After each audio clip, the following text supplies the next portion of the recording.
Once Upon a Broken Heart by Stephanie Garber, Chapter 2.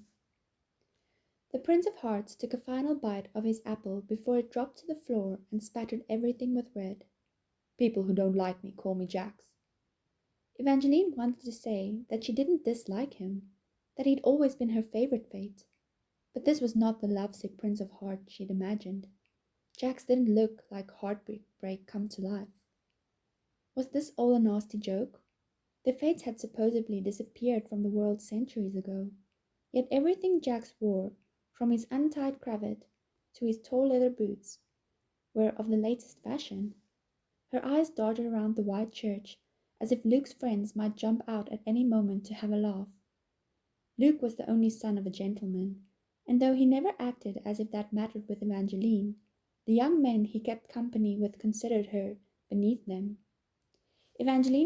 Evangeline's father had owned several shops across Valenda, so she'd never been poor, but she wasn't from the upper tier of society like Luke. If you're searching for the way out because you've come to your senses, I won't stop you. Jax folded his hands behind his golden head, leaned back against the statue of himself, and grinned. Her stomach dipped in warning, telling her not to be deceived by this dimpled smile, or the torn clothes. This was the most dangerous being she'd ever met. Evangeline didn't imagine he would kill her. She would never be foolish enough to let the Prince of Heart kiss her. But she knew that if she stayed and made a deal with Jax, he would forever destroy some other part of her. And yet, if she left, there would be no saving Luke. What will your help cost me? Did I say I would help you? His eyes went to the cream ribbons trailing up from her shoes to wrap around her ankles until they disappeared under the hem of her eyelet dress. It was one of her mother's old gowns, covered in a stitched pattern of pale purple thistles, tiny yellow flowers, and little foxes. The corner of Jack's mouth twisted distastefully, and stayed that way as his gaze continued up to the ringlets of hair she'd carefully curled with hot tongs that morning. Evangeline tried not to feel insulted. From the brief experience she had with this fate, she didn't imagine most things found his approval.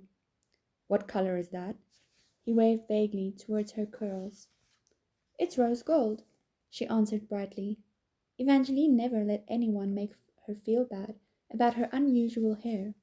Her stepmother was always trying to get her to color it brown, but Evangeline's hair, with its waves of soft pink streaked through the pale gold, was the thing she liked best about her appearance.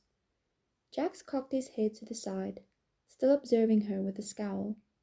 Were you born in the Meridian Empire or in the North? Why does that matter? Call it curiosity. Evangeline resisted the urge to return his scowl. Normally, she loved answering this question.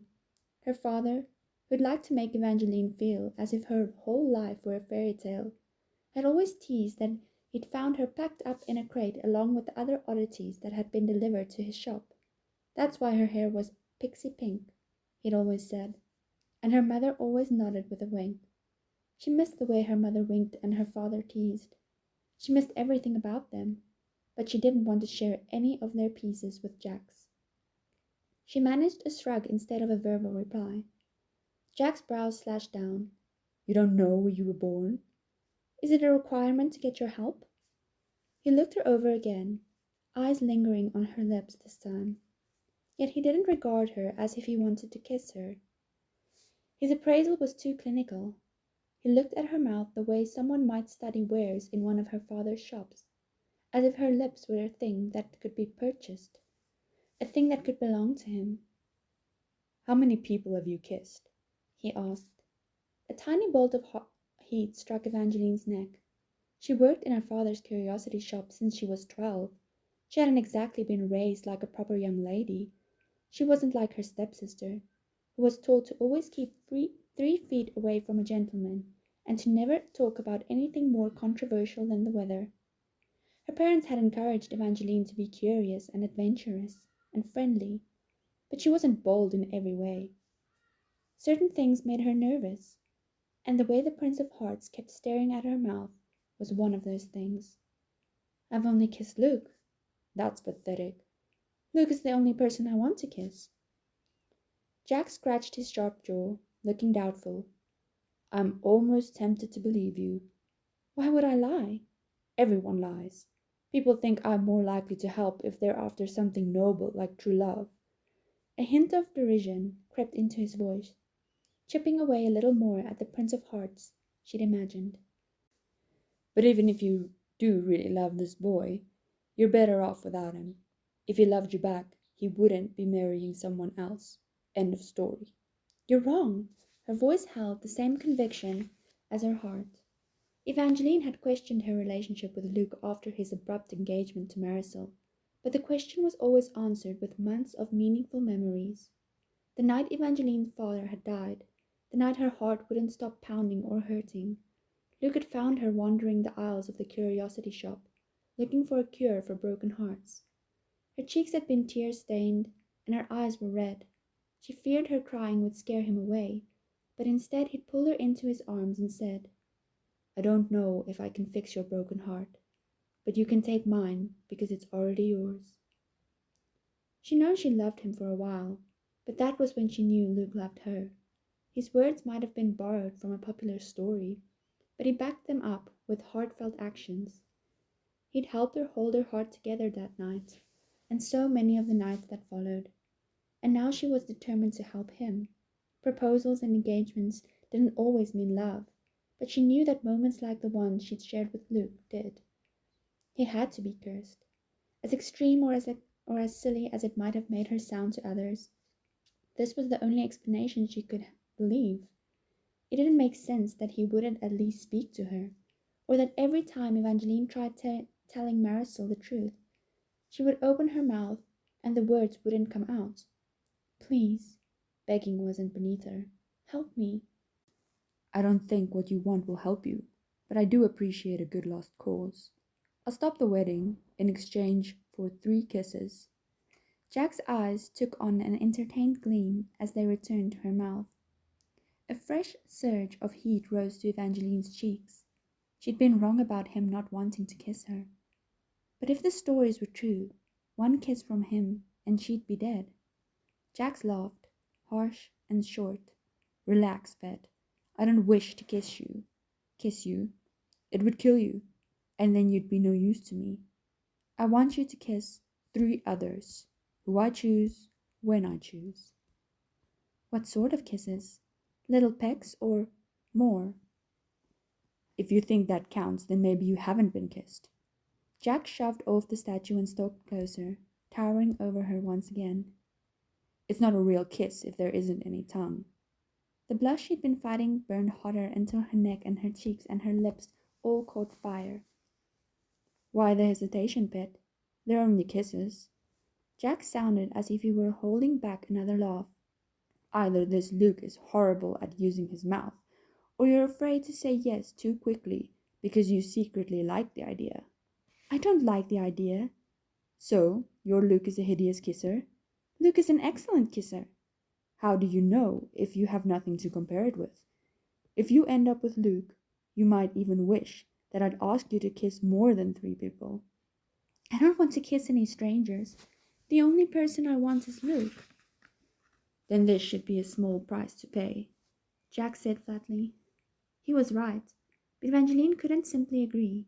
Her father had taught her that the fates didn't determine one's future, as their name suggested. Instead, they opened doors to new futures. But doors opened by fates didn't always lead where people expected. Instead, they often led people to new desperate deals to fix their first bargains. It happened in countless stories, and Evangeline didn't want it to happen in hers. I don't want anyone to die, she said. You can't stop the wedding by kissing anyone there. Jax looked disappointed. Not even your stepsister? No. He brought his fingers to his mouth and toyed with his lower lip, covering half of an expression that could have either been irritation or amusement. You're not really in a position to bargain. I thought fates liked bargains, she challenged. Only when we make the rules. Still, I'm in a good mood, so I'll grant you this request. I just want to know one more thing. How did you get the door to let you in? I asked it politely. Jax rubbed the corner of his jaw. That's all? You didn't find a key? I didn't even see a keyhole, she answered honestly. Something like victory gleamed in Jack's eyes. Then he captured her wrist and brought it up to his cold mouth. What are you doing? She gasped. Don't worry. I'm still not going to kiss you. His lips brushed over the delicate underside of her wrist. Once, twice, 3 times. It was barely a touch, and yet there was something incredibly intimate about it. It made her think of the other stories that said his kisses might have been fatal, but they were worth dying for. Jax's cool mouth dragged intentionally back and forth over her racing pulse, velvety and gentle, and his sharp teeth dug into her skin. She cried out, You bit me! Relax, pet, I didn't draw any blood. His eyes shone brighter as he dropped her arm. She ran a finger over the tender skin he'd just sunk his teeth into. 3 thin white scars, shaped like tiny broken hearts, lined the underside of her wrist, one for each kiss. When do... Evangeline looked up, but the Prince of Hearts was already gone. She didn't even see him leave. She just heard the door to the church slam shut. She'd gotten what she wanted. So then why didn't she feel better? She'd done the right thing. Luke loved her. She couldn't believe he was marrying Marisol of his own free will. It wasn't that Evangeline disliked Marisol. Truthfully, she barely knew her stepsister. About a year after her mother had died, Evangeline's father had gotten it into his head that he must marry again, that he needed a wife to look after Evangeline in case anything ever happened to him. She could still remember the worry that had replaced the light in his eyes, as if he had known he didn't have much time left. Her father had only been married to Agnes 6 months before he died. During that time, Marisol never stepped inside the curiosity shop where Evangeline spent most of her time. Marisol said she was allergic to dust, but she was so skittish around anything slightly strange. Evangeline always suspected her stepsister was really afraid of curses and the uncanny. Whereas Evangeline and Luke used to joke that if they were ever cursed, it would just prove that magic existed. It was laughably sad that Evangeline now had that proof, but she did not have him. Even if Jax returned and allowed Evangeline to change her mind, she wouldn't have. Jax had said he'd stop the wedding and he'd promised not to kill anyone. Yet, Evangeline couldn't shake the sense she'd made a mistake. She didn't think she'd agreed too quickly, but all she could see was the gleam dancing in Jax's eyes as he'd taken her wrist. Evangeline started running. She didn't know what she was going to do or why she felt suddenly sick inside. She just knew that she needed to talk to Jax again before he stopped the wedding. If she'd been in an ordinary church, she might have caught up with him quickly, but this was a fated church, protected by a magic door that seemed to possess a mind of its own. When she opened it, the door did not return her to the temple district. It spat her out in a musty old apothecary, full of floating dust, empty bottles, and ticking clocks. Tick-tock, tick-tock, tick-tock. Seconds had never passed so fast. Between one tick and one tock, the magic door she just stepped through disappeared and was replaced by a barred window that looked down on a row of streets as crooked as teeth. She was in the spice quarter, across the city from where Luke and Marisol were supposed to be wed. Evangeline cursed as she fled. By the time she crossed the city and reached her house, she feared that she was already too late. Marisol and Luke were going to say their vows in her mother's garden, inside the gazebo that her father had built. Crickets filled it with music at night, and birds chirped during the day. Evangeline could hear all their little songs as she entered the garden now, but there weren't any voices. There were just the delicate birds flapping merrily through the gazebo before landing on a group of granite statues. Evangeline's knees went weak. There had never been statues in this garden before, but there were 9 of them now, all holding goblets as if they'd just finished a toast. Each face was disturbingly lifelike and terrifyingly familiar. Evangeline watched in revulsion as a buzzing fly landed on the face of a statue that looked just like Agnes, before flitting off and alighting on one of Marisol's granite eyes. Jax had stopped the wedding by turning everyone to stone.